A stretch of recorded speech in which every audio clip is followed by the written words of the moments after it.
लाडक्या बहिणींसाठी मोठी खुशखबर. सरकारने घेतला तडकाफडकी निर्णय.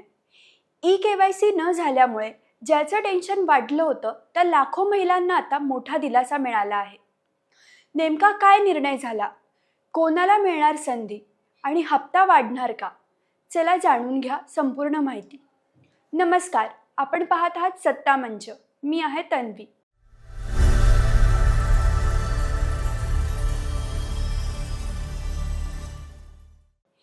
राज्यातील सर्वाधिक चर्चेत असलेल्या मुख्यमंत्री माझी लाडकी बहीण योजनेबाबत राज्य सरकारने महत्त्वाचा निर्णय घेतला आहे. ई-केवायसी अपूर्ण राहिल्यामुळे अनेक महिलांच्या मनात लाभ बंद होण्याची भीती निर्माण झाली होती. मात्र आता महिला व बालविकास मंत्री आदिती तटकरे यांनी मोठी घोषणा करत लाखो महिलांना दिलासा दिला आहे.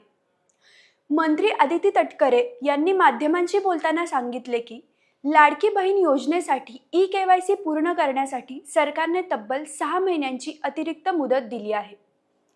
त्यामुळे ज्या महिलांची ई-केवायसी अद्याप पूर्ण झालेली नाही त्यांना आता घाई गडबड करण्याची गरज नाही. याशिवाय ज्या महिलांनी ई-केवायसीची प्रक्रिया सुरू केली होती मात्र काही कागदपत्रातील त्रुटी किंवा तांत्रिक अडचणींमुळे ती पूर्ण होऊ शकली नव्हती, अशा महिलांनाही आता दुरुस्ती करून प्रक्रिया पूर्ण करण्याची संधी देण्यात आली आहे. आदिती तटकरे यांनी स्पष्ट केले की लाडकी बहीण योजना यशस्वीरित्या आणि पारदर्शक पद्धतीने राबवण्याचा सरकारचा निर्धार आहे. त्यामुळे पात्र महिलांना कोणताही अन्याय होणार नाही याची काळजी घेतली जात आहे. हप्ता वाढणार का? दरम्यान काही दिवसांपासून लाडकी बहीण योजनेतील आर्थिक मदत वाढवण्याची मागणीही जोर धरत आहे.